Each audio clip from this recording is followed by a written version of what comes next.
En la Edad Media, el anuncio de un embarazo no era motivo de alegría inmediata, sino el comienzo de una cuenta regresiva cargada de incertidumbre y temor. Para una mujer de aquel tiempo, los primeros meses representaban un laberinto de supersticiones, tabúes y señales que se interpretaban como presagios de vida o de muerte. No existía conocimiento médico que pudiera explicar con claridad lo que sucedía dentro del cuerpo femenino, y en lugar de ciencia, reinaba la religión mezclada con la magia popular. Se pensaba que un embarazo podía ser bendición divina o castigo celestial, y cualquier síntoma inesperado se interpretaba como un aviso del destino. Las creencias rodeaban cada aspecto de esos meses iniciales. Si una mujer sufría mareos o desmayos, se atribuía a fuerzas malignas o a la influencia de brujerías. Se le pedía rezar a santos específicos, portar reliquias, o consumir brebajes de hierbas que prometían alejar a los malos espíritus. Incluso se vigilaba lo que veía o pensaba, porque se creía que una impresión negativa podía marcar al niño en el vientre. La gestación era entendida como un terreno en el que lo sobrenatural tenía tanto poder como lo biológico. El entorno tampoco ofrecía consuelo. La comunidad observaba con atención y juicio cada cambio en la futura madre. La sociedad medieval estaba regida por una fuerte moral cristiana, por lo que cualquier complicación era vista, en muchos casos, como un signo de impureza o de pecado. Para muchas mujeres, el simple hecho de estar embarazadas las convertía en seres frágiles y vulnerables, no solo físicamente, sino también espiritualmente. Así, los primeros meses de embarazo no eran un tiempo de ilusión, sino de vigilia constante. Se trataba de sobrevivir día a día en un contexto donde la ignorancia y el miedo pesaban más que la esperanza, y donde cada síntoma podía ser interpretado como el inicio de una tragedia. El embarazo medieval era una prueba física extrema. El cuerpo de la mujer debía resistir no solo el peso de la gestación, sino también un entorno hostil que conspiraba contra su salud. La desnutrición era uno de los principales enemigos. La dieta común carecía de los nutrientes esenciales, especialmente entre los estratos más pobres. El pan negro, las sopas aguadas y la escasez de carne dejaban a la futura madre sin la fuerza necesaria para sostenerse a sí misma, mucho menos para nutrir a un nuevo ser en formación. La anemia era tan común que los desmayos y la debilidad se consideraban parte natural del proceso. A la falta de alimento adecuado se sumaban las enfermedades. Infecciones intestinales, fiebres desconocidas y epidemias recorrían las ciudades medievales como sombras inevitables. Las condiciones higiénicas eran mínimas. Agua contaminada, basura acumulada y convivencia con animales dentro de las casas creaban un caldo de cultivo mortal. Una diarrea prolongada, que hoy se resolvería con simples medicamentos, podía ser sentencia de muerte para madre e hijo. Las mujeres más afortunadas, aquellas que pertenecían a la nobleza, tampoco estaban a salvo. Aunque tenían acceso a alimentos en mayor cantidad, sus cocinas rebosaban de platos grasosos y mal balanceados que tampoco aportaban lo necesario. La diferencia era que ellas podían recibir cuidados y reposo, mientras las campesinas debían seguir trabajando en el campo o en el hogar, incluso en los meses más avanzados de la gestación. Cada día, el embarazo se convertía en un pulso entre la vida y la fragilidad. El cuerpo, debilitado por la falta de nutrición y acosado por enfermedades constantes, apenas encontraba energía para llegar al momento del parto. Y aún así, ese momento final sería, paradójicamente, la prueba más peligrosa de todas. En la Edad Media, el parto no era sinónimo de celebración, sino de terror. Cada alumbramiento era un salto al vacío, una experiencia en la que la mujer caminaba con un pie en la vida y otro en la tumba. La tasa de mortalidad materna era tan elevada que muchas familias se preparaban para perder a la madre o al hijo, y en ocasiones, a ambos. Se decía que parir era entrar a la sala de la muerte, un umbral en el que pocas regresaban con vida.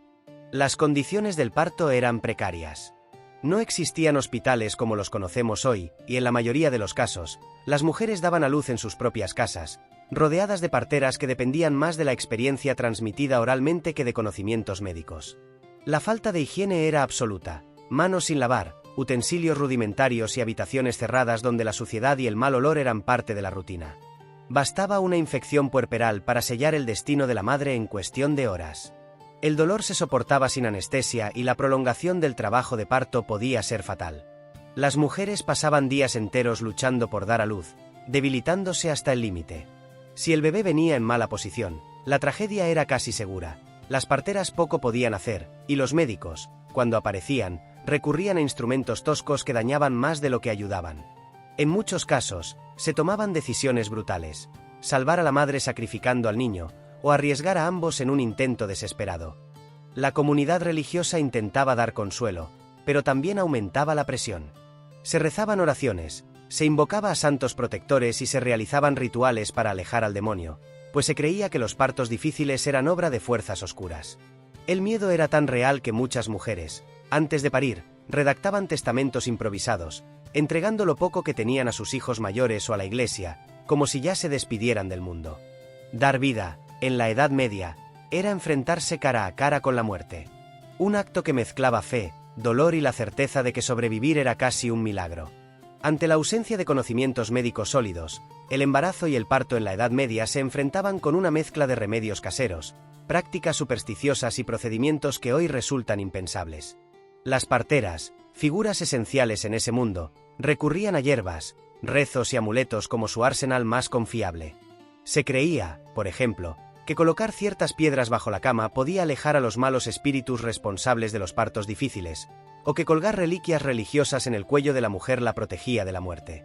Las infusiones eran habituales, decocciones de ruda, salvia, anís o hinojo se utilizaban para aliviar dolores, aunque muchas veces resultaban ineficaces o incluso peligrosas. Algunos brebajes tenían efectos abortivos sin que se comprendiera del todo su poder, y su uso podía poner en riesgo tanto a la madre como al bebé. También existía la costumbre de untar la piel con ungüentos elaborados con grasa animal o mezclas aromáticas, bajo la creencia de que eso fortalecía el cuerpo contra infecciones invisibles. En situaciones extremas, los llamados médicos de la época empleaban herramientas rudimentarias de hierro para intervenir. Estos instrumentos, carentes de precisión y desinfectados con nada más que agua, podían desgarrar el cuerpo de la madre y provocar hemorragias fatales. La medicina medieval no distinguía entre cirugía y brutalidad. Si un parto se complicaba, la intervención podía significar más dolor y una muerte segura. Junto a estas prácticas, persistía la idea de que la oración podía inclinar la balanza entre la vida y la muerte. Se encendían velas, se recitaban salmos y se invocaba a santos como Margarita de Antioquía, patrona de los partos. El componente espiritual era tan fuerte que muchas familias confiaban más en un rosario apretado entre las manos que en los conocimientos limitados de un médico o partera. El resultado de todo este panorama era incierto. Algunas mujeres lograban sobrevivir gracias a la fortaleza de sus cuerpos y al azar, mientras otras quedaban atrapadas en la impotencia de una medicina que mezclaba más magia que ciencia. Superar un embarazo y dar a luz en la Edad Media era, sin exagerar, un milagro. Cada mujer que lograba sobrevivir a los 9 meses de desgaste físico, a la desnutrición, a las enfermedades y al peligroso momento del parto, se convertía en un testimonio viviente de resistencia. No era solo traer un hijo al mundo, era desafiar de frente a la muerte y regresar con vida. Esa victoria, sin embargo, no siempre se celebraba con júbilo, porque detrás quedaba el recuerdo de quienes no lo habían conseguido. Las mujeres que lograban sobrevivir se volvían símbolos de esperanza para la comunidad. Sus relatos eran transmitidos con reverencia, como si la supervivencia misma fuera una muestra de la protección divina. La maternidad, vista como un deber religioso y social, se convertía en una marca de fortaleza espiritual. Se pensaba que aquellas que resistían el tormento del parto habían sido escogidas por Dios, y que sus hijos cargaban también con una bendición especial. Aún así, el precio emocional era alto. Cada embarazo dejaba cicatrices físicas y psicológicas. Las madres vivían con la certeza de que el próximo parto podía ser el último, y las familias enteras se preparaban mentalmente para esa posibilidad. La vida medieval, dura y breve, convertía el nacimiento de un niño en una celebración teñida de luto, donde alegría y duelo convivían en el mismo hogar. Sobrevivir al embarazo en esos tiempos no solo significaba traer nueva vida, sino también reafirmar la capacidad del ser humano de resistir incluso en las condiciones más adversas. En medio de enfermedades, ignorancia y supersticiones, la vida seguía encontrando su camino. Y eso, quizás, fue lo que permitió que la humanidad avanzara. Mujeres que, contra todo pronóstico, lograron atravesar 9 meses de terror y salir de la sala de la muerte con un hijo en brazos. Ese milagro, repetido una y otra vez a lo largo de los siglos, fue lo que mantuvo encendida la llama de la especie humana. Una llama frágil, constantemente amenazada por la oscuridad, pero que siempre supo imponerse con la fuerza de la vida misma.